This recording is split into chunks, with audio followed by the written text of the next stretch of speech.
So we're going to be watching the 10 least explored places on Earth. The world according to Briggs, and today we're looking at 10 of the least explored places on Earth.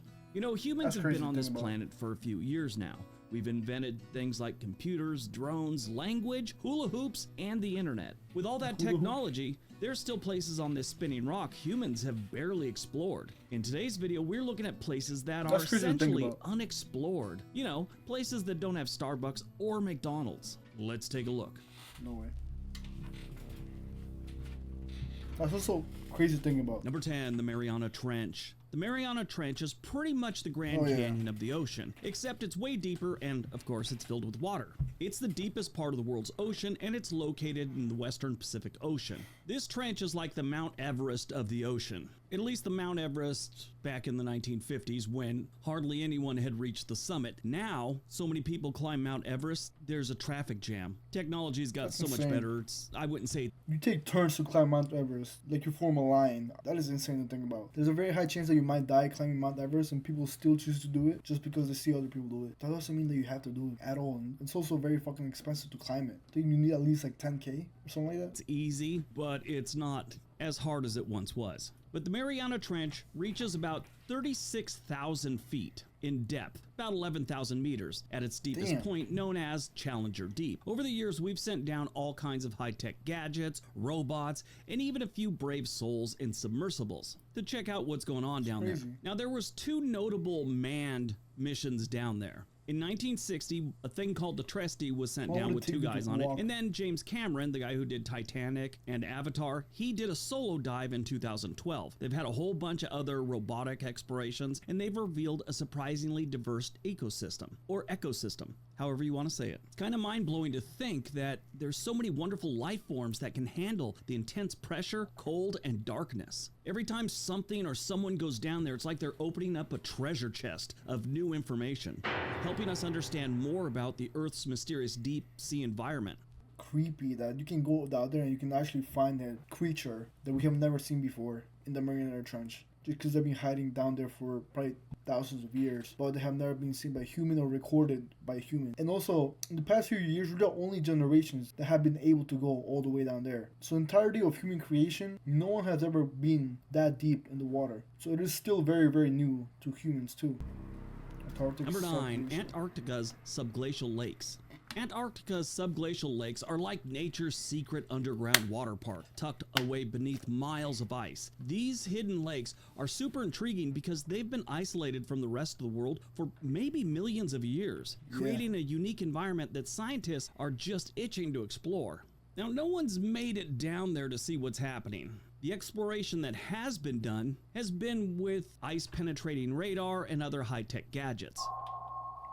Okay. Researchers have discovered over 400 of these icy hideaways. What's cool about this, and the pun is totally intended, is some of these lakes, like Lake Vostok, are massive, holding water volumes comparable to Lake Ontario. The exploration of these lakes is not just for the thrill of finding a new lake, it's crucial for understanding the climate change, life in extreme conditions, and even the possibility of life on other planets. If they eventually get down to these things, it's like unlocking secrets from frozen time capsules. And who knows what mysteries will be solved as we dive deeper into these icy depths. Yo, how would you guys react if you found out that someone made a discovery that there's pyramids all the way in Antarctica? What do you think people would think if they found out there's pyramids also in Antarctica, like hidden beneath like mini glaciers, or hidden inside of glaciers? We have massive pyramids. Would that be crazier than the ones that are in Egypt? I think 100% yes. Because who the fuck made the ones in Antarctica? I'm not saying that there is, I'm just saying like it's a what if. Mammoth Desert. Number 8, the Namib Desert.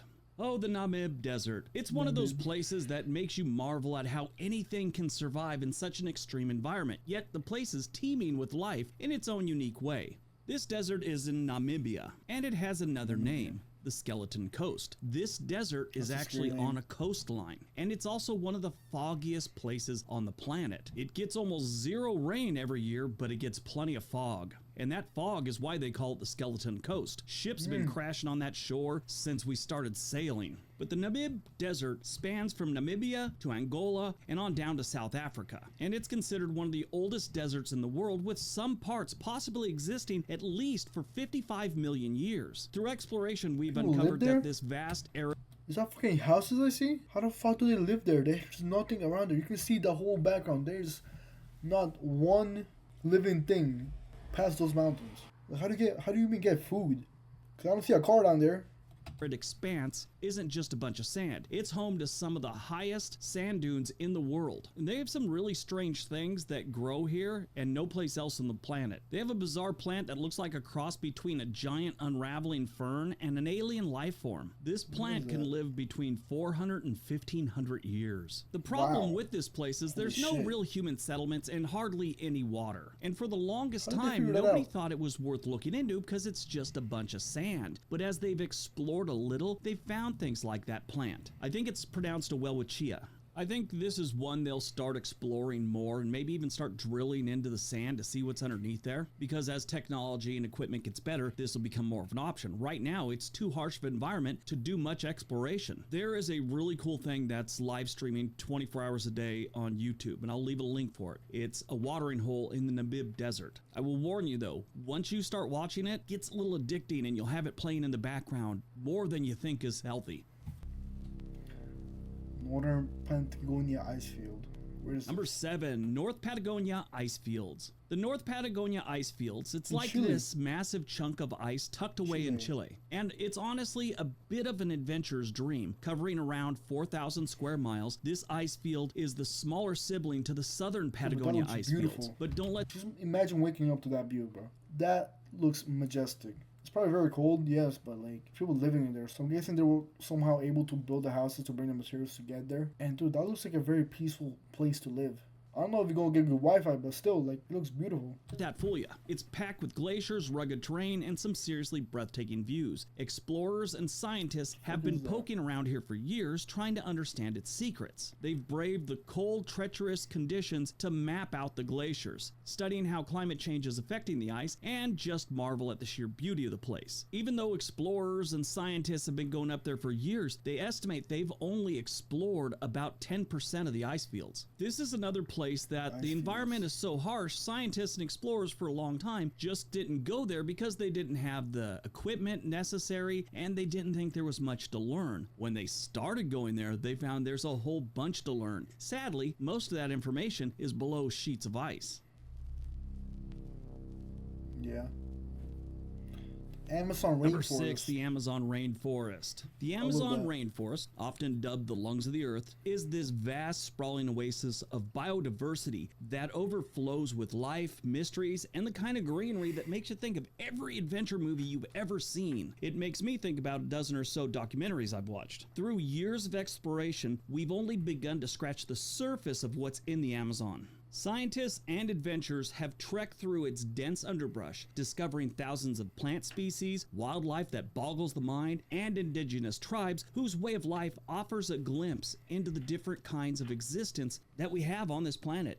That is crazy. There's people that actually live in these rainforests. Now, there's many tribes that live here. And that's insane to think about, because you could just be going out on a walk, for example, wake up, and you could be fighting, I don't know, some type of tiger, jaguar, or some snake. That is crazy to think about. Like, to this day, they probably don't know about technology as much, or about religion, probably don't care about politics or anything like that. Their main priority is just surviving, get food, and I don't know, just keep reproducing, I guess. Like every trip into the Amazon peels back a layer of the world's natural wonders, revealing secrets that have existed long before humans decided to take a peek, and before humans decided to start tearing down the rainforest. Whenever you bring up the Amazon rainforest being destroyed or deforestation or anything like that, someone always wants to bring up the fact that there's more trees in the Amazon now than there were in the 1980s. That is true, but it's misleading. 100 acres of ancient rainforest is not the same as 100 acres of saplings. It is great that they are replenishing the rainforest and putting those trees, but for them to get to where the old rainforest was, it's like 100 or 200 years down the road. Don't get me wrong, it's a step in the right direction, but not all rainforests were created equal. From the towering trees that form the canopy that actually blocks out the sky to its winding rivers, the Amazon is a testament to the wild, untamed beauty of our planet. Now, I've been in rainforests before in Central America, never been in the Amazon rainforest, but they always say it blocks out the light. There are parts of the rainforest, like especially if you get down into the valleys and stuff, where you have no idea if it's night or day without looking at your watch. Different groups Really? have different numbers of how much the Amazon rainforest has been explored. Some say it's about 10%, others say it's about 25%. Either 10 way, to that's a lot of 25. rainforest. We have no idea what's out there. What the fuck? So only 10 to 25 of the rainforest has been explored. 80% of the jungle does. We still don't know what's in there. So we could have animals that we've never seen before just living there in the rainforest. It's probably mostly like, I don't know, insects, I think, that have to be discovered there, but it's also kind of crazy to think about it. There's that much that we have not explored in the rainforest. It's also very, very dangerous to live in the rainforest because there's so many things that can actually kill you. So it's not even worth it. Number 5, the Sahara Desert. Yep, we're going back into Africa again, this time North Africa with the Sahara Desert. The Sahara is like nature's own sun-baked sandbox, stretching across North Africa, covering a whopping 9 million square kilometers. It's not like endless dunes. This place is a patchwork of gravel plains, rocky plateaus, and the occasional oasis, painting a scene straight out of a Gatorade commercial. Explorers and scientists have all been trekking through the Sahara for centuries, uncovering secrets from ancient civilizations buried under the sand to discovering new species of plant and animals that have adapted to this extreme condition. What's fascinating is how the desert is a treasure trove of archaeological finds, like the remains of a once thriving city to the rock art that dates back thousands of years, telling tales of a time when the Sahara was green and lush. Yes, it was at one point. Every expedition proves how little we actually know about the Sahara Desert. They tell me that at one point the Sahara Desert had trees on it. It's kind of hard to believe, but then that means that if we had a climate like that, that means that another climate, another part of the world was probably desert back then, and it's not probably a forest. We probably had trees because the weather was different back then, or the environment. So now that we don't have it, it's probably because the environment changed. The Star Mountains. Number 4, the That Star sounds so Mountains cool. in Papua New Guinea. The Star Mountains are like the final boss level of a nature exploration game. These mountains are seriously rugged and veiled in mystery, and that's part of the problem with exploring this place. These mountains are tucked away in the western part of Papua New Guinea, and the range is a world-class maze of peaks, valleys, and dense rainforests that seem to stretch on forever. What's interesting about this place is how much remains largely unexplored thanks to the formidable terrain and remote location. However, the bits we've managed to check out have revealed incredible biodiversity, with new species popping up every now and then during expeditions. It's not just the plants and animals, it's the rich cultural heritage as well, with indigenous communities living much as they have for centuries. Every time they Centuries, explore bro. this area, they get a glimpse into what feels like an untouched world. There's still people living in the forests out in Australia. That is crazy. How do they do it? I would not be able to make it alive if I was put back in a time machine and sent back to a time where we didn't know what was in the forest. I'd be scared. Imagine seeing a tiger for the first time and thinking that you can tame it. Big mistake.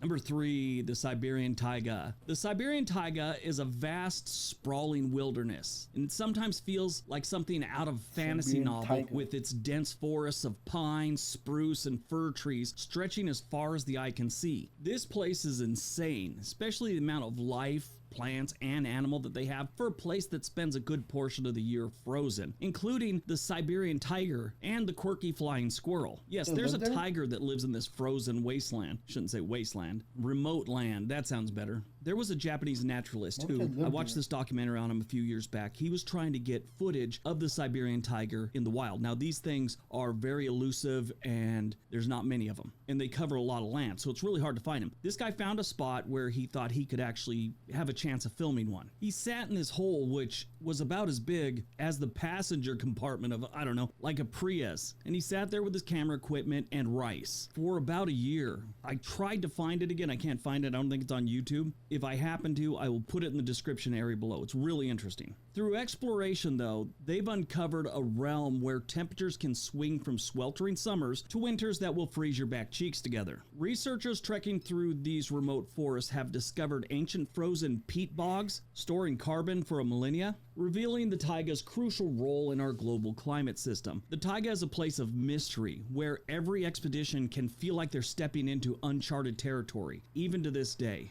That's honestly so cool though. Yucatan Cenote. What? Number 2, Yucatan Cenotes. the Yucatan cenotes. Mexico. The cenotes of the Yucatan Mexico. Peninsula are natural sinkholes resulting from the collapse of limestone bedrock, exposing looks groundwater amazing. underneath. Many of these underwater caves are connected That by an looks so extensive cool. yet largely unexplored cave system. They figure there's about 6,000. That's the estimate. If you look at Google Maps or 6,000. something, there's only a couple hundred you could find. And of that, only about half of them or quarter of them are worth visiting. Some of them you don't want to visit because the Mayans used to bury people there. I had a Oh, tour one shit. time. Guy told us all about it. So there's bones. Dude, imagine fishing in there. You go for a swim, put your goggles on, go at the deep of it. Then you see somebody staring back at you. Oh, you fucking creep yourself. But also, that looks so cool. I don't know why they threw dead people in there. Looks like a very cool swimming pool.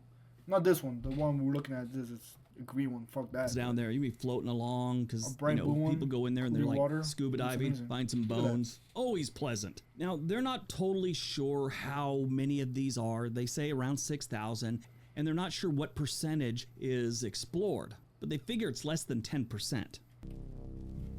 Northern Sentinel Island. Oh my god, I know about this. And I've heard about this number one many times. North Sentinel Island. Location, Bay of Bengal, India. Now there's several islands in the Bay of Bengal. This one in particular, the North Sentinel Island, is home to the Sentinelese people. These are a pretty much uncontacted tribe. North Sentinel Island is one of the last places on Earth untouched by modern civilization. The island is heavily protected to preserve the way of life of its people and is off limits to outsiders. Now that doesn't mean people haven't tried to go there. One guy a few years back decided he was going to bring Christianity to the North Sentinelese people. They didn't want it, so they nice. filled them full of arrows, sadly. Damn. Really a tragic story. They've had a few other incidents where like boats That's ran sad. ashore on the reef around the island. There was one, I think it was the 1970s, where this cargo ship had said, hey, we're crashed on a reef and we could see these people on the shore on the island with arrows and spears building boats to come out and attack us. They eventually rescued the guys, but there's been a few incidents. Few fishermen have been killed by these people.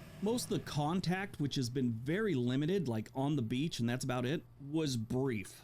I find the North Sentinel Island to be a very interesting story, and a lot of people have covered it on YouTube. Seeing that people have really only been on the beach, less than 1% of it. Dude, how did they get their food though? Because it's an island. It's not like they have that much land either. It's a small island. They have shit ton of people. How did they get their food? They just eat each other? Fuck, I think that might be it. I think they might be doing cannibalism there. Just kill the weak ones to fucking survive. They're like people that are stuck in time, like thousands of years ago. They don't want to come to society because, I don't know, it's just a way of life. They don't want to see the outside world. Think about it, bro, they have never visited any part of the world except that island. They don't know anything outside of the island, nor do they care that much either. And it's also very well protected. That's actually pretty cool that the Indian government wants to protect them. So yeah, I support that.